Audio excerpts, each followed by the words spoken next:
welcome to the parish porch where we're talking about the voices of Ascension and Livingston Parish.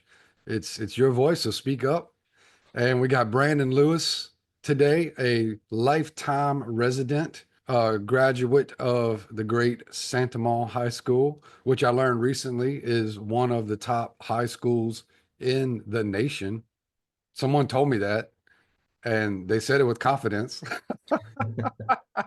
So I believe them, and we'll see. Somebody can correct me if that's not right, but apparently they came here because Santa Maria High School was rated so high, like really high. So I don't know. We'll dig into those facts and we can put them in the show notes, and everybody can look into that. So let's talk to Brandon. Brandon owns Curve Mart. And if you're a resident of Ascension Parish, you probably know about Curve Mart. Curve Mart's been on the corner in Santa Maria forever, as long as I can remember. So Built in 1985. 1985. Okay. Is that when it was built? That's when it was built. Okay. So I was a kid in Hmm. 1985. And so then you went on to Southeastern. Correct. And what'd you do at Southeastern? So I did an accelerated program, and I say that because I finished my 150 hours in 4 years. Uh, I went to Southeastern and got my bachelor's degree in accounting. Then I started my career shortly afterward. Well, family and career all about the same time. I kind of graduate. Well, I got married before I graduated high school. I mean, before I graduated college. Forgive me. And then we started my career with the state. Worked there for a few months. Went on to Turner Industries. Worked there for several years, and then the state actually called me to come back to work for them. So I left the Turner, went back to the state, and then when I was just getting settled in with the state, about 3 months later, Turner called me and said, "Hey, why don't you come back for us?" And so I did that, and then I worked for Turner for about 20 years collectively before I quote unquote retired and became an entrepreneur and purchased Curve Mart. So first of all, you have lived in Ascension your whole life? That is correct. My entire life. And then how many kids and grandkids you up to now? So I have three adult children and expecting my first grandbaby in August. So we're super excited about that. We have actually became empty nesters within the past year and pretty much thoroughly enjoying that because we started our family so young that we didn't get to start having fun and doing things as a young adults that most people get to do before they have kids, since we had started having kids right away. So now we're enjoying life when we have a little bit more financial means able to, versus whenever I was getting started in my young 20s. Yeah, if you think the teenage parties are fun, Hmm. go to a party of empty nesters. Right, right. We like Oh to have a good man. time because we have nowhere to be, nowhere to go, and only get to enjoy ourselves. The only difference is they start earlier and end earlier. Pretty much. You say you bought Curve Mart, and was that your first like step out into being an entrepreneur, or did you try something else before that? So my entire life, I've always wanted to own my own business, and I've always dabbled in a few things. Nothing that I could make a career out of, nothing that I could support my family on, but stuff that would help me and to learn. And it just taught me a few things here and there. Didn't even realize it at the time, even through the failures of it or the joys and highs and lows of it. I was learning a lot. And then, you know, it was it was one of those things that I never fully embraced and made myself an entrepreneur through, because I was scared is part of it. And as my family started getting older, I never really lost that desire to have my own business. And when the opportunity presented itself, and I knew what it was, the opportunity to purchase Curve Mart, we jumped on it. And I kind of knew the industry a little bit. I knew the previous owners pretty well, and and my wife went to work for him actually, and that's kind of what got our foot in the door with being able to purchase Curve Mart. Yeah, and is it true that you married your high school sweetheart? That's what I heard. I did. Yes, we've been married for 25 years now. We're celebrating 25 years this year, actually, and planning a big trip. It's not fully planned yet, but it's in the process of it. So that is correct. I did marry my high school sweetheart.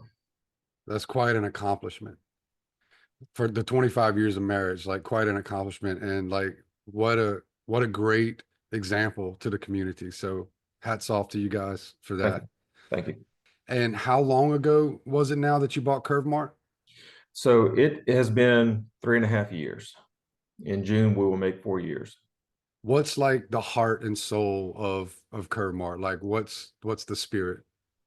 Uh, we are a family-based, community-based, people store. I mean, our customers are our bloodline, and what separates us, I believe, from a lot of other places is that we actually get to know a lot of our customers. Most of our customers are repeat customers that come in every day, twice a day, or every other day, or things like that. And so we see them and we interact with them and we love on them and get to know them, because ultimately our goal is to meet their needs. And if I meet their needs, they like what they get, then they can continue to come back to me. Whereas if I just ignore them and let go of things, and then they get angry and mad and then they don't come back. So my goal really is to develop relationships. Me and my wife are both about relationships. People in the community, our employees, our vendors, uh, just we love to foster and build relationships with people. And I'll highlight that you said love on them. I think that's something to look into, lean into, pay attention to, because as we do this podcast, I'm noticing that a lot of the people who are serving our community, they are using this same language, and Mhm. they notice that in order to provide a quality business to the community, it starts with this ethos of caring and love, and these are the businesses and the organizations that really rise to the top and resonate with our community. So you have just done a couple of cool things that we want to highlight. You tell us about this bourbon raffle you just pulled off, and who was that for? How much money did you raise? Like, give us the story.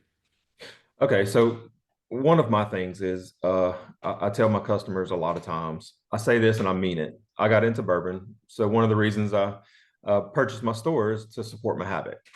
And it's just a good way and for me to use my business to help support my interest.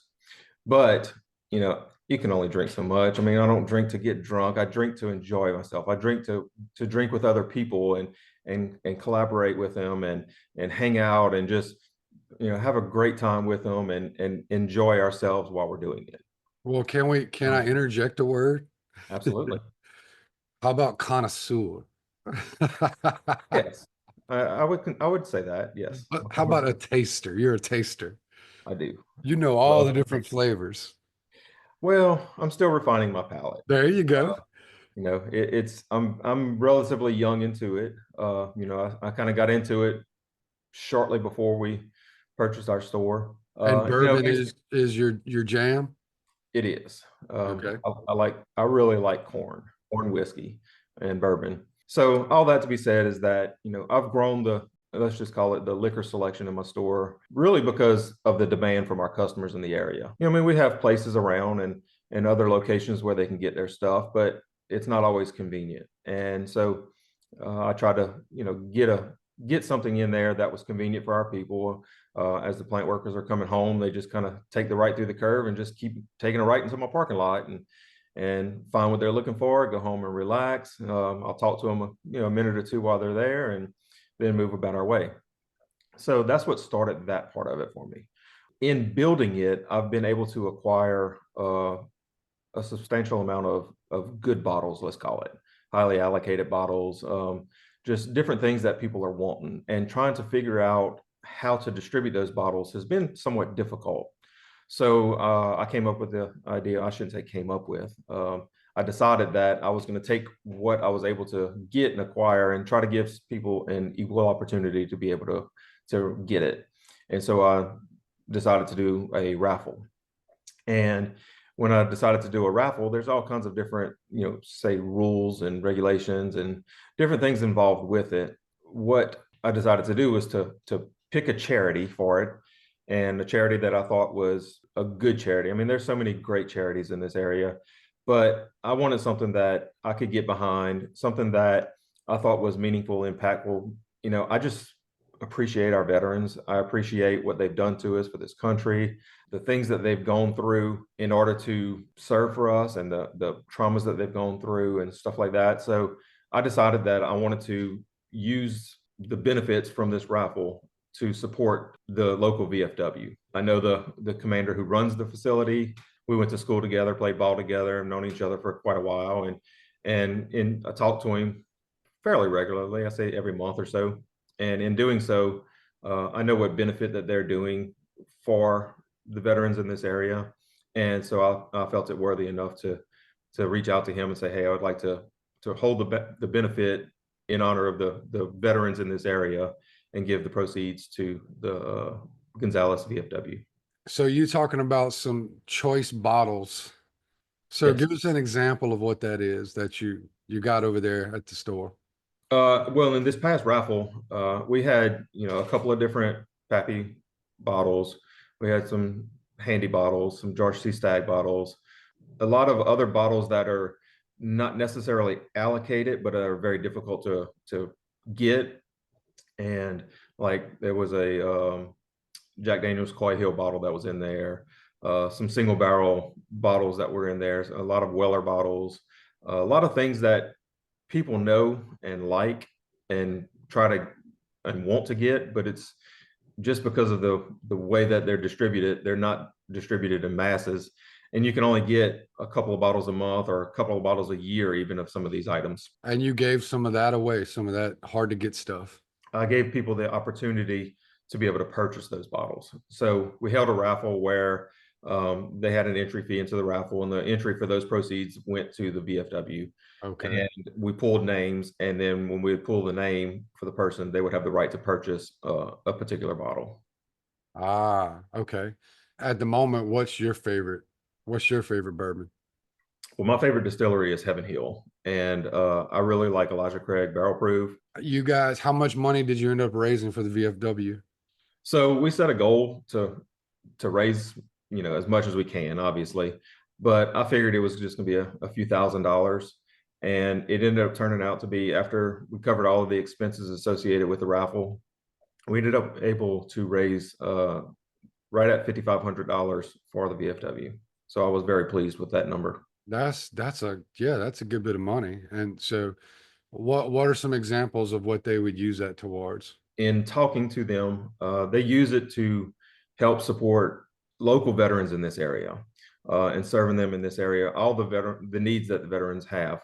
You have a 30-year, I believe, if I'm doing the math right, high school reunion coming up. Yes, that's correct. And somebody told me that you guys were sponsoring the crawfish boil for that. Is that true? That's correct. There's, the officers of our class, they're doing some stuff to get our reunion put together. And we have a Facebook group that's a private group for classmates from our high school graduating class of 1996.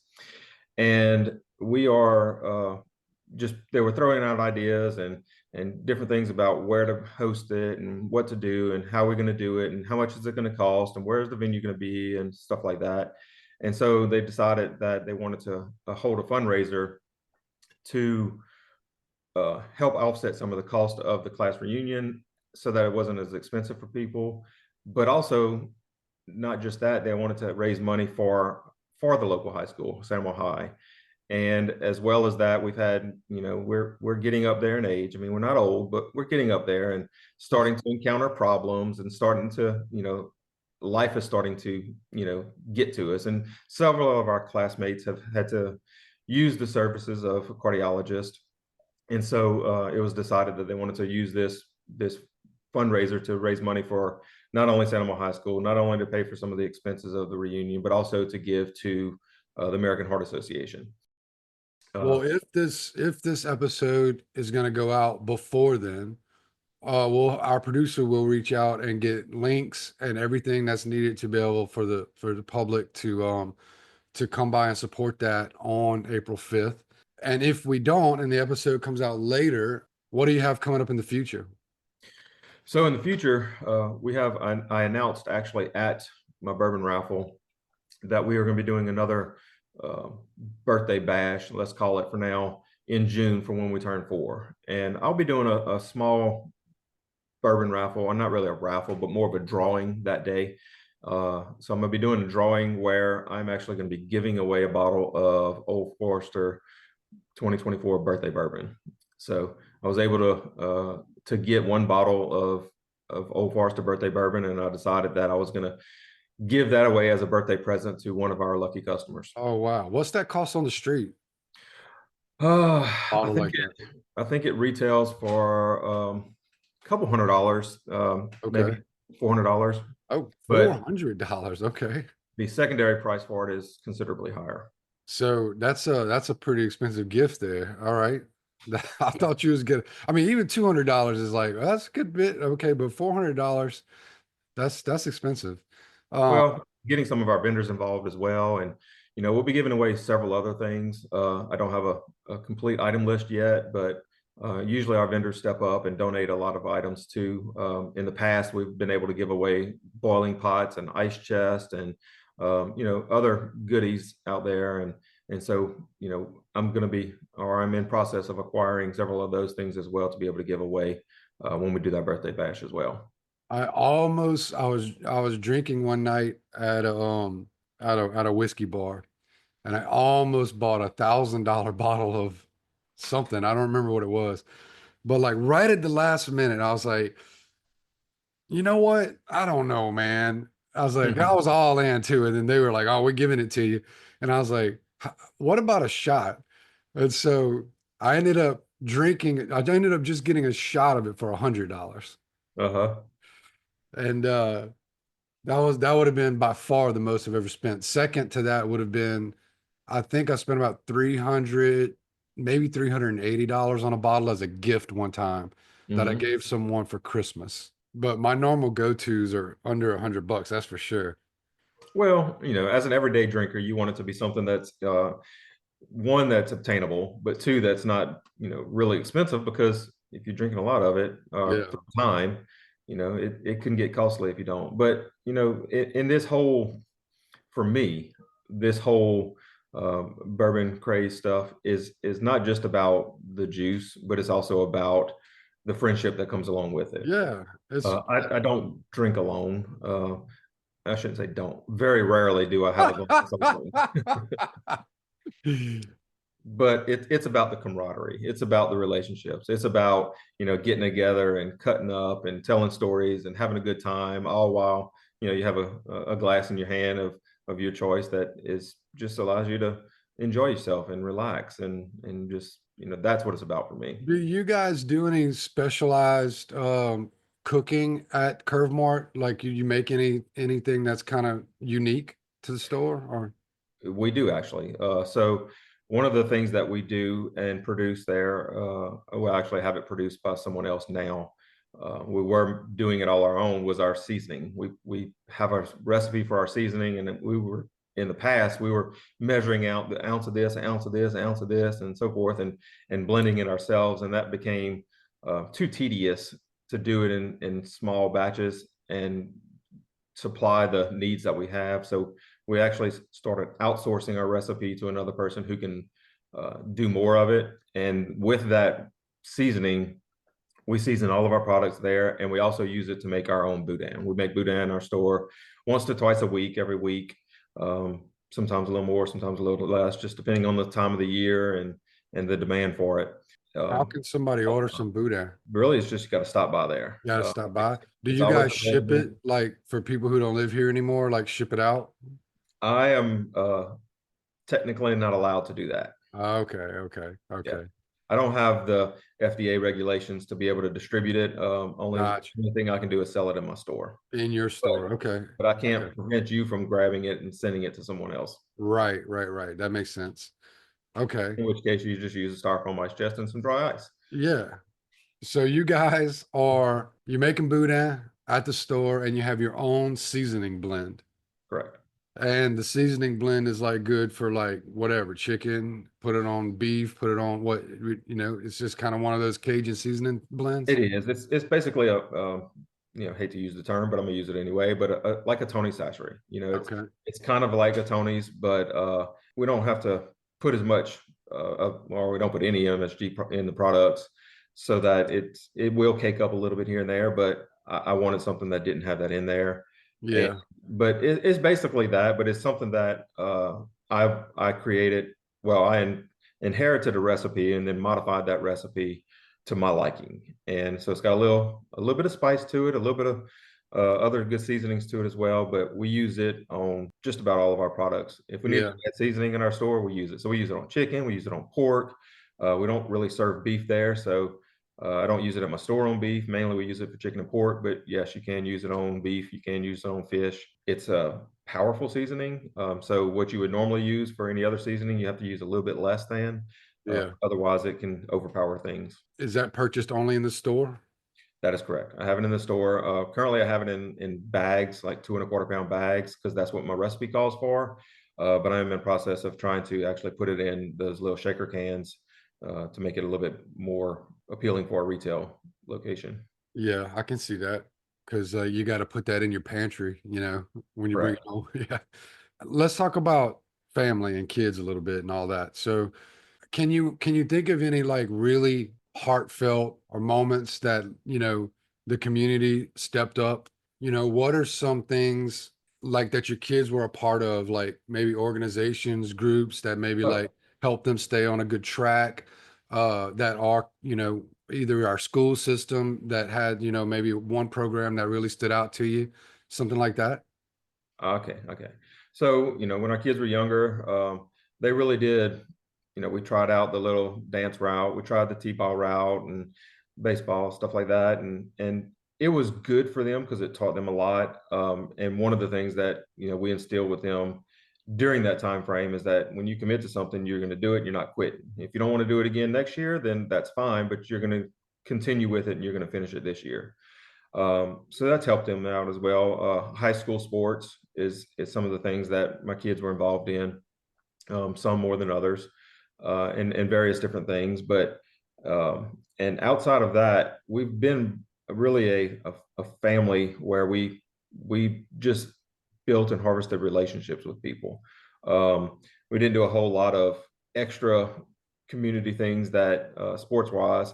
I mean, we would always try to go to different things, like the Christmas parade or things like that. We would be involved with things like that as a participant, not really in the aspect of planning or anything like that. But we did do a lot in the community when it was available and our kids were interested in it. We try to participate in all those type things.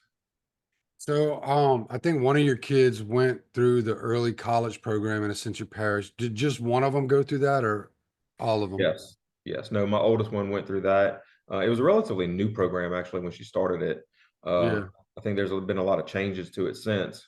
It was during a trying time of the year because of COVID and restrictions, and she had to go. She had classes at campus as well as remotely type deal. And but yes, the early college option with our school system, it was a unique experience. It was something that it has to be the right person to go through it. I don't believe that just anybody can go through it. I think somebody has to have a lot of commitment, a lot of desire to do it, and they have to have a high capacity because of the workload that's required of them. And then on top of that, people that play sports and do that, those are a special breed of people because they have a very high capacity. And if you're able to succeed through that program, I think it really propels you in the future for what you have as an adult.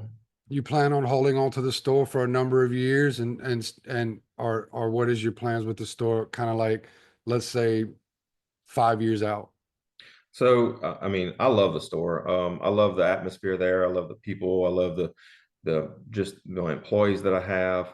So I have no plans of getting rid of it. I've had offers in the past. I've entertained offers, but ultimately it was turned down because I couldn't let go of it. 5 years from now, I still see me owning it, possibly other things as well, but I still see myself owning this store. Yeah. I mean, I've learned to never say never, but I don't see any reason why I wouldn't continue doing this for the next 5 years.